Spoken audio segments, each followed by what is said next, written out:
Hi! Welcome sa Law and Crime Daily. Dito sinisimplihan natin ang usaping batas at kriminolohiya. Tara, simulan na natin. Tanong: ano ang ibig sabihin ng hearsay? Ang hearsay ay tumutukoy sa impormasyon o pahayag na narinig lang ng isang tao mula sa iba. Ibig sabihin, hindi siya mismo ang nakakita o nakaranas. Kumbaga, ito ay chismis lang.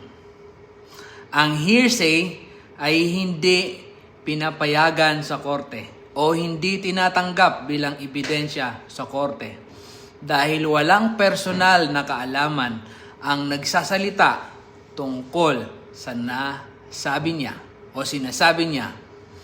May natutunan ka na naman ba ngayong araw? I-like, follow, at i-comment ang susunod mong tanong.